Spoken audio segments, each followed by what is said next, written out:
As an HSR player, power creep is not exactly a foreign concept to me. I've been playing for a long time and I've seen time and time again characters that become better than other characters, new characters come out that overpower the other characters or replace the old characters, new characters come in that introduce new niches, and the new niches have entirely different power levels. This is par for the course, right? But one thing that I didn't expect was character model power creep. Now this is Robin Summeretto, and she's absolutely gorgeous, but more importantly than that, her entire model is completely new. We haven't had anything this detailed in the game ever, right? And I think it's kind of crazy because it was like the last thing I was expecting a Hoyoverse to do, or maybe specifically the Star Rail team, I guess, especially because this isn't Zenless Zone Zero, but you know, we are coming up on a Zenless collab, so maybe they're just practicing, who knows? Anyways, Robin Summeretto is absolutely ridiculous. She is so powerful and fits into so many different teams. She gives your team like an absurd amount of buffs and increases their damage by a ton. It's actually kind of insane. So in today's video, I'm going to be giving you guys a Robin Summeretto showcase and sharing my first impressions with you on whether or not I think she's going to be a good pull, and hopefully this will help you decide if you want to pull for her or not as well. My name is Braxophone, you can call me Brax, and let's talk about Robin Summeretto. So before we go into the showcase, I just want to show you guys what I am running. This is going to be an E0S1 Robin Summeretto. It's been really hard to make free-to-play showcases of characters recently with how much signature light cones have been limited to the newer paths. Like, she's a remembrance character, and there is one okay free-to-play light cone, which is going to be the Herta Shop light cone, but realistically, if you're playing a multiple remembrance team, you're not going to be able to use that. I figured it would just be easier to show you guys the full premium team, so that way you guys could see her at kind of like her full potential without being totally whaled out. And as far as teams go, we're going to be using an Ashvale Blade, Robin Summeretto, and Hyacinth team, but there are plenty of other teams she can be used in. I just don't think many people are interested in this video being like an hour long if I go over all of them with their own showcases, so we're not going to worry about that. Let me go over what she does, because she is absolutely amazing. Before we get into the next thing though, we need to talk about something. Recently, Yao Guang disappeared from my HSR account, and I think I know where she went. I'm someone who's never bought a power bank to bring with me because honestly, I just kind of forgot, but this UGREEN Yao Guang gift box kind of fixed that because it basically has every phone accessory I could ever need. This premium collector's box comes with an exclusive Yao Guang themed magnetic power bank that can stick to the back of your phone and charge an iPhone around 2 full times, a 65-watt UGREEN charger, a retractable cable, and a UGREEN Find Track, which can help you locate your belongings when you're traveling. On top of that, it also came with a Yao Guang chibi acrylic, a tin badge, a holographic ticket, and a really cool Yao Guang themed pouch. I am totally elated right now. UGREEN also sent me their UGREEN Nexode Pro power bank, which can charge up to 3 devices at once with a single port reaching 45 watts, which is crazy. But to be honest, I don't know that I can ever trust Hoyoverse again after they turned Yao Guang into marketable phone accessories. How am I supposed to play Elation teams now? No, well, at least I can charge my phone literally anywhere now, so thanks UGREEN for sponsoring this video and for the really cool gift box. And if you want to get one for yourself, check out the links in the description and get a chance to win a gold collectible. All right, so here we are with the Robin Summeretto team, and the first thing you might notice about Robin is that she has 8 out of 12 down here. This is going to be her vibes. She needs to catch a vibe to activate most of her kit and give you the most value. And then she also has a memo sprite that we're gonna go ahead and summon with her skill. Now, real quick, before I go ahead and summon them, I just wanna make it clear exactly how you get vibes and what they're going to do for you, at least part of what they're gonna do for you. In her talent, it lists a couple different things. First off, her memo sprites are based off of Robin's max HP, and Robin is actually an HP scaling character, which means that she works really well with characters that raise your max HP, aka some of the remembrance teams that are all based on losing and gaining HP back. The birds are going to be way faster than Robin Summeretto, and that will matter a little bit later. The way that you get vibes is whenever an ally heals, shields, or attacks, up to 1 of those per turn can be triggered. So the reason that Hyacinth is so good with Robin is because Hyacinth can summon Ika, and Ika is going to be able to do things like heal and damage on the same turn, and little Ika is going to be a memo sprite that attacks separately from Hyacinth's turn, which means that you're going to be able to get a lot of vibes from Hyacinth. So let's go ahead and use her skill. Beautiful pose, by the way. And now we have summoned her very first memo sprite, except we've actually summoned 2. There are 3 birds in total, and the way you get more of them is by having a different amount of vibe stacks. Now, she has 8 vibes right now, but if we check out her talent, it's going to say that once you have 6 vibes or more, you get a second bird, and once you get 12, you get the third bird. Once you have 12 and all 3 birds are out, then you enter the fever state, which is where most of the magic happens for this character. character, and you get to hear amazing songs. So, but first I want to show you guys the vibe stacks increasing.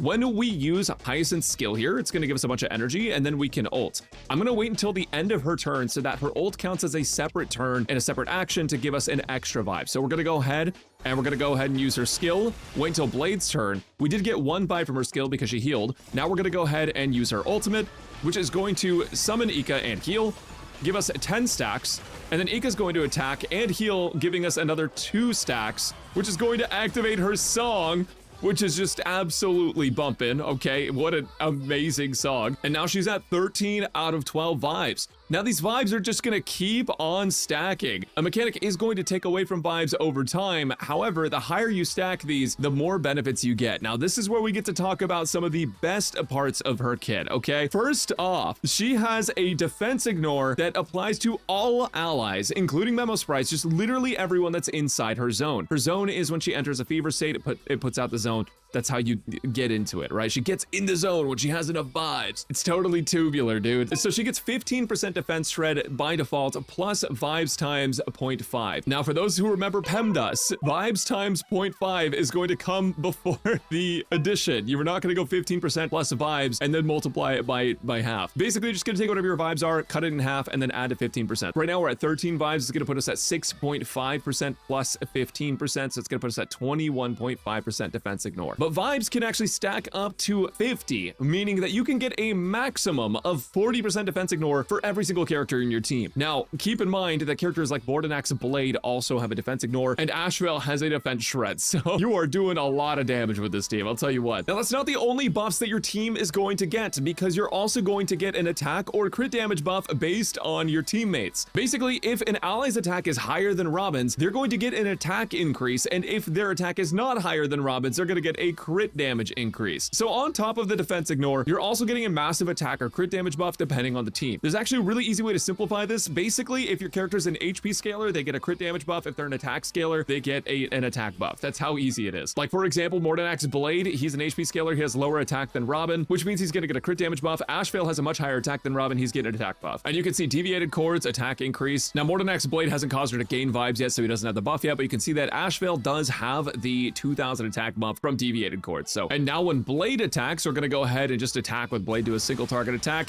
He helped her gain vibes. And now when we go look at Blade, Blade will have the deviated chords buff here, crit damage increased by 61%. Now these buffs can get pretty dang high. The crit damage buff is going to be 40% plus vibes times 1.5. So once you have 50 vibes, you're getting up to 75% plus the 40, which is going to put you at 115% crit damage. And the attack buff can go up to 36%. So pretty solid all around buffs here, all just part of her passive. On top of that, that's actually not the only buffs that she provides, because her memo sprites are also going to be buffing you. So her memo sprites are going to make it so that her and the memo sprites themselves deal a lot more damage based on the vibes that they have. So her damage will get higher the more vibes you have. But in addition to that, she also makes enemies take up to 16% more damage as well when all 3 birds are out. So we're looking at 40% defense ignore, 16% vulnerability on enemies, up to 115% crit damage on Mordenak's Blade, and an extra 36% attack on Ashvale. And then on top of that, with her technique, this has got to be like one of the best techniques in the entire game. You get your action advanced by 20% at the start of the battle, but you also are going to get 6 vibes, and all allies are going to get 30% more damage dealt for 2 turns. Now 30% damage dealt, 40% defense ignore, 16% vulnerability, 36% attack, 115% crit damage. Oh, and she can give you 20% fixed energy on an ally and make them immediately take an action. So yeah, crazy character, right? Am I insane? I feel like this is pretty ridiculous. I feel like this is pretty crazy. Anyways, let's just get into it. I've been talking for so long about what she does. I need to show you guys. It's more important. We're gonna go ahead and Mordenak's Blade ult to immediately apply his debuffs, and then we're gonna go ahead and take action with Ashvale, and I'm going to immediately action forward Ashvale with Robin so we can attack again and get that energy as well. So Ashvale is just a short bit of energy off. I'm gonna go ahead and action forward him with her ultimate, which I think is so cute, by the way. Look at this. He's a special guest Ashvale. Who would have thought? We're gonna go ahead and use his ultimate and start dishing out a ton of damage. Now, as you can see, these vibes are stacking up. We are at 23, so the buffs that we're getting are slowly increasing. Basically, every single time we're taking action, we're getting 1 at least, but then you also have a Hyacinth who's gonna be getting a ton more because we can basic attack or skill. I'm gonna go ahead and skill because we have the skill points to do it. We get the heals, and then we get the Ika attacks for the extra 2. And it's just kind of insane, right? These vibes are stacking up hecka fast. Now, something's coming up in the action priority. I'm pausing before it happens. There's going to be a Memo Sprite attack that happens in just a moment. And the Memo Sprite attack is going to be the one that I was talking about scaling on her HP. This is the one coming up. So Morton X Blade's gonna attack, Ashvale's gonna do his thing. And then the birds are gonna attack. The more vibes you have, the more damage they're gonna do overall. So that was about 75k. Nothing crazy in terms of the actual damage output, but like for a support that's already adding that much to your team, definitely not gonna complain, right? So let's go ahead and just skill here with Hyacinth since we have the skill points. Morton Axe Blade is gonna take a skill point. Getting even more vibes, we're gonna go ahead and skill with Morton Axe Blade. And after we skill with Ashvale, the birds are going to go ahead and do their attacks. And following that is going to be the Fever Countdown. The countdown starts at 140 speed, so it's actually like relatively fast, but the main thing is that when it happens, it takes 50% of your vibes. It's a vibe killer, a vibe murderer. In fact, it literally wants to kill all of your vibes and take her out of fever state. But because we have so many of them, we're just gonna go down to like 24, I think. The minimum it takes is 12, so you have to have a minimum of 24 vibes to not exit the fever state. So we're gonna go ahead and basic attack with Ashvale here. The birds are gonna go do their thing. 49. And it does round down to, for what I know. So we are at 24, 25. And I think I actually messed up the order of this a little bit. I think I should have hit Ashvale's, but I didn't. Oh, well, totally fine. We're still gaining vibes. I think that we probably could have gotten this in one cycle or in 0 cycles. I don't think this is going to happen this time, though, unfortunately. Actually, you know what? I think it can happen. We just action forward Ashvale, and then I think it'll work out just fine. Ashvale doing his whole gluttony thing.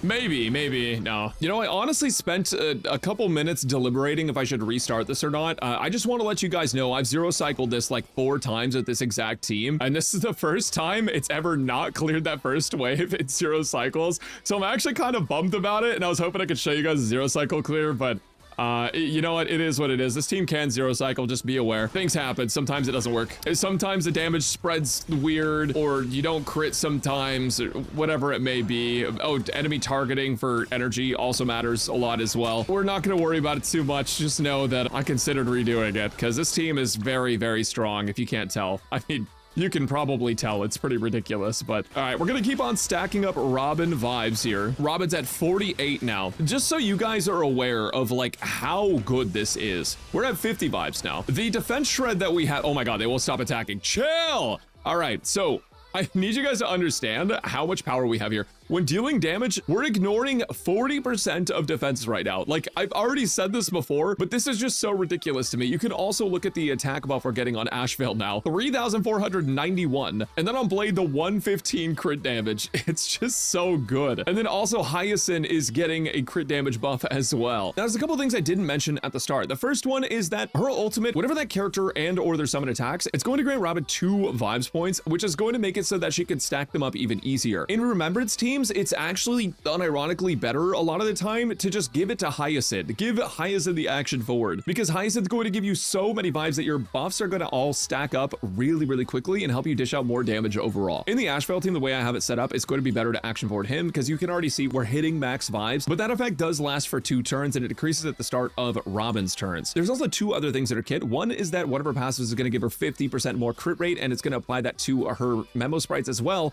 So you don't have to build her, you only have to build her up to like 50% crit rate. Anything past that's going to be overcapping. And then on top of that, she has this ability called Improvised Blues. Basically, whenever Robin or the Songbirds receive healing or shield, they gain 12 stacks of Groove. Groove actually caps out at 12 stacks. And basically every single time Robin gets vibes during someone's turn, up to once per that turn, she consumes 1 Groove and gains 3 energy. So she's actually going to be getting a lot of energy passively, which is going to help her get her action forward more frequently. Now here, I'm going to basically just skill. We're going to get our vibes cut down, but that's totally fine. One thing to keep in mind is that it can be better to actually wait for your vibes to be high to blow your load with your ultimates and stuff, just depending on what characters you're playing and the situation. But in this case, I'm not super worried about it. I am going to save Morton X Blade's ult until we get a little bit higher vibe. And I also want Sam to actually take more damage here. So I'm waiting for him to go into his silly mode, but he's not doing it. Okay, there we go. All right, now I'm going to go ahead and use Morton X Blade's ult.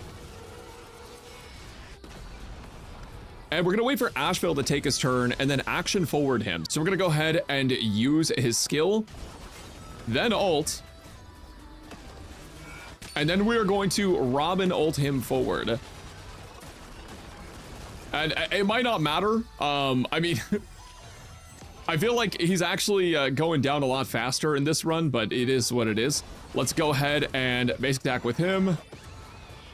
Birds blow him up, and then he's at 2%, Mornax Blade, and then it would happen again, but yeah, he's God. So one cycle, as I told you guys earlier, like I've zero cycled that multiple times testing different teams, and the Asheville Blade one was the easiest one to zero cycle with, so I'm actually kind of bummed that the first wave just didn't work out, but I'm sure there was room to optimize it, and I'm sure there was some RNG stuff. Either way, that team's crazy good, and it's not the only team that she can run. I really can't wait to show you how flexible this character is. But first, we must talk about her light cones. Her light cone situation's not great, guys. It's not. I hate to be the bearer of bad news. It's just not great. All Remembrance character light cone situation is pretty much not great, and HP scaling Remembrance character light cones definitely not in a good position. The problem is that despite them adding a couple 4-star gacha light cones, most of those are going to be attack scaling. She's an HP scaler, she doesn't benefit from it. And there are light cones that are good for her, but they're mostly battle pass light cones. And if you don't have the battle pass light cones, you're gonna need one of these premium light cones if you really want to make her shine. Now, if you're not playing her in a multiple Remembrance team and you're not like completely free to play and like completely devoid of like every single light cone, you can actually just use her on the Herta Shop light cone, and this one's like a pretty good free to play option. If you have access to it, it'll increase her speed, which is going to be pretty nice, but also it's going to give your allies another 16% damage bonus across the board, so it can be a really solid support light cone. Other than that though, honestly, all of the premium light cones that are going to increase either speed or HP or both are going to be very helpful. Things like Cyreni's light cone, Castros' light cone, Hyacinth's light cone, all of those are going to be really good. And if you're in like a really tight spot, you could just prioritize HP. I wouldn't super recommend it, but you could just like throw a crazy high HP light cone at her and it would be okay, right? It would be fine. It wouldn't be ideal though, because a lot of light cones can give your entire team bonuses, and I think those are going to obviously be more helpful. The one interesting thing about her light cone though is that a lot of light cones can actually outperform hers, just kind of depending on what team you're playing in. For example, this light cone gives all allies a 20% speed buff, which is really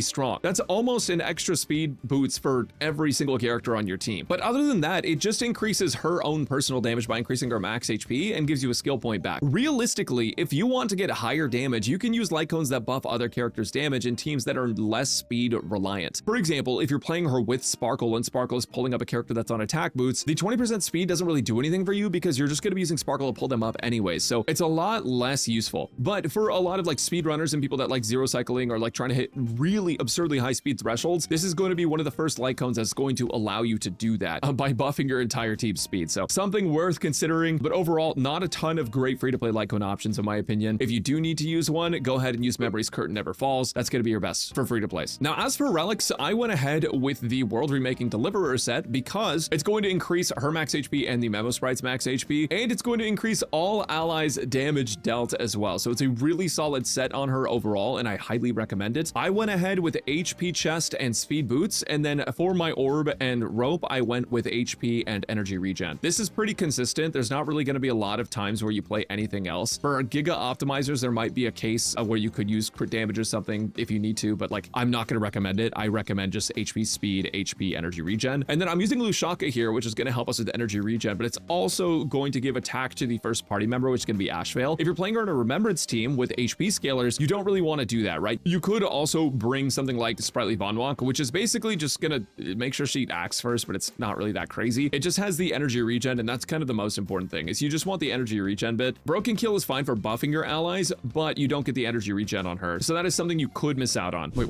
why'd she stop moving? She's blinking, but she's not moving at all. What happened? All right, we're just gonna keep going, acting like she's not possessed by an evil spirit. So Robin has a ton of different teams, and it's actually really cool, in my opinion, that she's so flexible. It's nice to have another really solid support all around that we can bring in multi-DPS teams, and someone else who's going to be giving fixed energy. The more energy characters we have in the game, the better, in my opinion, because it lets you do so many cool things. And even though she's a little bit unconventional in that aspect, she's still really strong, and still standing completely still. Now, this is the team that I ended up playing her in the showcase with Ashvale, Robin, Mordenax, Blade, and Hyacinth. Technically speaking, you can also play Ho-Ho here, and it's all right, but I didn't get as good of results because you're not able to get the vibe stacks up as fast, which means that your buffs are going to be less strong for both of these characters, even though you are going to be able to get like a pretty solid amount of energy. So I do really like Hyacinth in this team a lot more. And speaking of Remembrance teams, there are some other options for Remembrance teams that you can play. One option is to run the Caster's Evernight team with Hyacinth and Robin, and this team feels like it does an absurd amount of damage. Of course, you would be replacing Cyrene, and I think a lot of people are very against that, but for me personally, I don't really mind too much. I think it's kind of cool to have a new unit doing well with older teams. So she does make this team feel really strong, and you can even play her with Cyrene on this team for Caster's or for Evernight. And once again, as I mentioned in the showcase, you would probably be using her ultimate on Hyacinth here,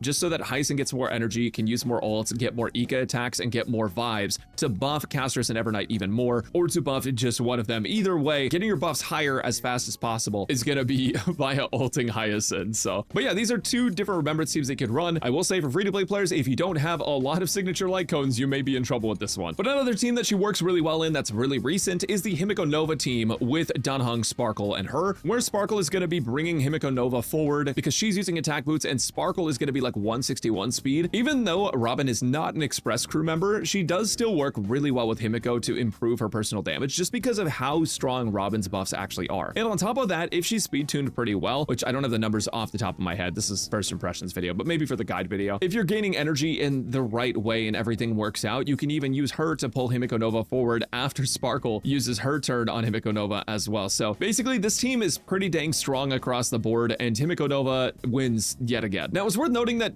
because Robin Summeretto is just so dang strong, like her buffs are so ridiculously good, there's a lot of characters that she can work with. And I might go into more detail with other characters soon, but just know that she's a pretty good universal support for characters that attack fast or have summons that are going to be taking extra turns to increase her vibes. And she is still frozen. Now I'm pretty sure Mina doesn't watch my videos anymore, but just in case she wants to know, I am gonna go over the Eidolons here in just a second. So let's talk about Robin Summeretto Eidolons and whether or not Mina Aoyama should be getting her signature light cone or Eidolons. Let's get into it. So in classic Remembrance fashion, her E1 is going to add true damage to her kit. Basically, her summons are going to keep a tally of the non-true damage that she does, which should be all of her damage at E0 unless you have another character that's adding true damage to her. And when you use her Memo Sprite skill, when the birds come up in the action priority, they're going to deal additional true damage, which is going to be a percentage of the total tally plus the current amount of vibes that you have times 0.1%. So 10% of whatever the vibes that you have, like if you have 50 vibes, you're going to be doing 16% of the total tally, which is going to add a pretty solid amount of damage to her overall output. And then after that, it's going to clear 50% of the tally. So you can keep increasing this tally. Basically, the longer the fight goes on, assuming that you are like consistently building up more and more tally, it technically should get higher and higher, which is going to be really nice. Her E1 is close to a 25% team damage increase in the Himiko Nova team that was simmed, and it could be even higher in other teams as well. So her E1 is like very significant. It's basically Cypher, but on Robin Summeretto. Now her second Eidolon is a pretty classic like res pen Eidolon, but it's really ridiculous when you consider it in the context of Robin, because Summeretto Robin is already so strong, providing like a ridiculous amount of buffs to your team. Now with E2 on top of that, she's going to be increasing your team's all type res pen by 18% more. So enemies have a 16% vuln, you have an 18% res pen, 40% defense ignore, the attack and crit buffs, you know, it's ridiculous, on top of some damage buffs from her relic set and from her technique. It's just nuts. On top of that, she gets an upper limit increase for her vibes. So her vibes no longer get locked to 50, they get locked to 70. So all of those buffs that I just mentioned actually go higher. We're talking over 50% defense ignore and way higher crit damage and attack. It's pretty ridiculous. And of course, to supplement that and make that actually happen, anytime an ally target uses an ability during any target's turn to cause Robin Summeretto to gain vibes, she gains an additional 2 points. So basically, she's going to gain vibes much faster too. So you're going to get to that really high buff amount even faster, plus the 18% res pet. So E2 is very good. E3 is going to be talent, skill, and Memo Sprite talent up. Now, honestly, a lot of her like upper limits of her buffs aren't actually affected by the talent level. The main one is going to be your defense ignore, which you'll be able to get a couple levels on that. But other than that, a lot of the other buffs that she has are from her passive. So only the defense ignore and then the Memo Sprite's vulnerability on enemies are really going to be able to increase from the Memo Sprite talent and then the talent up. Now, E4 instantly gives you 12 vibes when you enter Fever, so that's going to make it even easier to hit cap. And then on top of that, it will basically save you from ever leaving this state. You literally can never leave this state now, because once you're already at 12 vibes to enter major fever, getting an extra 12 means that when they cut it in half, you literally can never run out, no matter what. Now, to be honest, that's not super helpful because most teams are not really having vibe issues, but now you can play slower teams or teams that have less synergy or less attack frequency, and she's still going to be able to get and keep up the fever state, which is going to be really nice. It gives you a little bit more leeway. It also increases the speed of summer songbirds, which are going to be her attack that now does true damage, which is going to be super nice. And then E5 ultimate basic attack memo sprite skill, nothing too crazy there. The one thing to note about her E5 is that the fixed energy actually goes above 20% when you have that. It turns into 20 something or other. I actually don't know what it is at E5, but yeah, it goes up. So